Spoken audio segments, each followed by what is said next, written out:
প্রিয় দেশবাসী, আসসালামু আলাইকুম। আমি আপনাদের সামনে হাজির হয়েছি অত্যন্ত হৃদয় বিদারক একটি সংবাদ নিয়ে। সিঙ্গাপুরে চিকিৎসাধীন জুলাই গণঅভ্যুত্থানের সম্মুখভাগের অকুতোভয় যোদ্ধা ও ইনকলাব মঞ্চের মুখপাত্র শরীফ ওসমান হাদী আর আমাদের মাঝে নেই। ইন্না লিল্লাহি ওয়া ইন্না ইলাইহি রাজিউন। কিছুক্ষণ আগে সিঙ্গাপুরের পররাষ্ট্রমন্ত্রী ভিভিয়ান বালাকৃষ্ণন আমাকে টেলিফোনে এই হৃদয় বিদারক সংবাদটি জানিয়েছেন।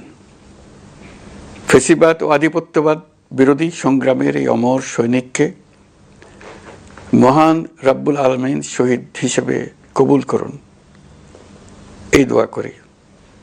আমরা সবাই মিলে এই দোয়া করি। শরীফ ওসমান হাদীর এই অকাল মৃত্যুতে আমি গভীর শোক ও দুঃখ প্রকাশ করছি। তার প্রয়াণ দেশের রাজনৈতিক ও গণতান্ত্রিক পরিসরে এক অপূরণীয় ক্ষতি। আমি তার রুহের মাগফিরাত কামনা করছি এবং শোক সন্তপ্ত স্ত্রী, পরিবারের সদস্যবৃন্দ, স্বজন ও সহকর্মীদের প্রতি গভীর সমবেদনা জানাচ্ছি। শহীদ ওসমান হাদীর স্ত্রী ও একমাত্র সন্তানের দায়িত্ব সরকার গ্রহণ করবে। শহীদ শরীফ ওসমান হাদীর অকাল মৃত্যুতে আগামী শনিবার একদিনের রাষ্ট্রীয় শোক ঘোষণা করছি। এই উপলক্ষে শনিবার দেশের সব সরকারি, আধা সরকারি, স্বায়ত্তশাসিত প্রতিষ্ঠান, শিক্ষা প্রতিষ্ঠান সহ সরকারি বেসরকারি ভবন এবং বিদেশে বাংলাদেশ মিশনগুলোতে জাতীয় পতাকা অর্ধনমিত থাকবে। একই সাথে আগামীকাল শুক্রবার বাদ জুমা দেশের প্রতিটি মসজিদে শহীদ ওসমান হাদীর রুহের মাগফিরাত কামনায় বিশেষ দোয়া ও মোনাজাতের আয়োজন করা হবে। আপনারা তাতে শরীক হন। অন্যান্য ধর্মের উপাসনালয়গুলোতেও আয়োজন হবে বিশেষ প্রার্থনার। আমি বিশেষ কৃতজ্ঞতা জানাই সিঙ্গাপুর সরকারের প্রতি। তারা হাদীর চিকিৎসা অত্যন্ত আন্তরিকতা ও পেশাদারিত্ব দেখিয়েছেন। বিশেষ করে সিঙ্গাপুরের পররাষ্ট্রমন্ত্রী ভিভিয়ান বালাকৃষ্ণন, যিনি একই সঙ্গে একজন বিশিষ্ট চিকিৎসক, তার প্রতিও। তিনি নিজে হাদীর পরিচর্যা করেছেন, আমাকে নিয়মিত চিকিৎসা সম্পর্কে খোঁজখবর দিয়েছেন। এই নৃশংস হত্যাকাণ্ডের সঙ্গে জড়িত সকল অপরাধীকে দ্রুত আইনের আওতায় আনা হবে এবং তাদের বিরুদ্ধে সর্বোচ্চ শাস্তি নিশ্চিত করা হবে। এই বিষয়ে কোনো ধরনের শৈথিল্য দেখানো হবে না। বিপ্লবী রক্তে উজ্জীবিত এই তরুণ নেতা ওসমান হাদী ছিলেন প্রতিবাদের অনন্য প্রতীক।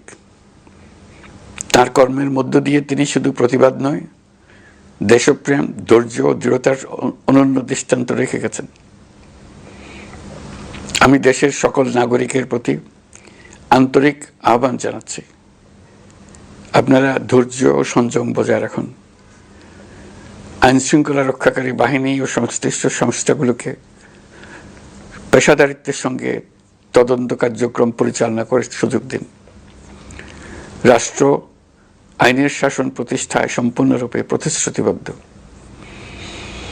আমি আবারও স্পষ্টভাবে বলতে চাই, ওসমান হাদী ছিলেন পরাজিত শক্তি ফ্যাসিস্ট সন্ত্রাসীদের শত্রু। তার কণ্ঠ স্তব্ধ করে বিপ্লবীদের ভয় দেখানোর অপচেষ্টা সম্পূর্ণভাবে ব্যর্থ করে দেন। ভয়, সন্ত্রাস কিংবা রক্তপাতের মাধ্যমে এদেশের গণতান্ত্রিক অগ্রযাত্রা কেউ থামাতে পারবে না। আমরা এখন গণতান্ত্রিক উত্তরণের চূড়ান্ত পর্যায়ে উপনীত হয়েছি। শহীদ হাদী ছিলেন এই প্রক্রিয়ার অবিচ্ছেদ্য অংশ। তার একান্ত ইচ্ছা ছিল আসন্ন নির্বাচনে প্রতিদ্বন্দ্বিতা করে নতুন বাংলাদেশ বিনির্মাণের পরবর্তী ধাপে সক্রিয় ভূমিকা রাখা। অত্যন্ত দুঃখের বিষয়, তার এই মহতী ইচ্ছা অপূর্ণ রয়ে গেল। তার স্বপ্ন বাস্তবায়নের দায় আজ সমগ্র জাতির কাঁধে ন্যস্ত। আগামী দিনগুলোতে আমাদের সবাইকে ধৈর্য, সংযম, সাহস ও দূরদর্শিতার সঙ্গে এগিয়ে যেতে হবে, যাতে নির্বাচন ও গণতন্ত্রের শত্রু ফ্যাসিস্ট সন্ত্রাসী অপশক্তিকে চূড়ান্তভাবে পরাজিত করা যায়। এই শোকের মুহূর্তে আসুন আমরা শহীদ শরীফ ওসমান হাদির আদর্শ ও ত্যাগকে শক্তিতে পরিণত করি, ধৈর্য ধারণ করি, অপপ্রচার ও গুজবে কান না দিই এবং যে কোনো হঠকারী সিদ্ধান্ত থেকে বিরত থাকে। যারা দেশকে অস্থিতিশীল করতে চান তাদের ফাঁদে পা না দিয়ে আসুন আমরা সবাই ঐক্যবদ্ধভাবে গণতন্ত্র, ন্যায় বিচার ও গণমানুষের অধিকার প্রতিষ্ঠার পথে অবিচল পদক্ষেপে এগিয়ে যাই। এটাই হবে শহীদ হাদির প্রতি আমাদের প্রকৃত শ্রদ্ধা। আল্লাহ হাফেজ।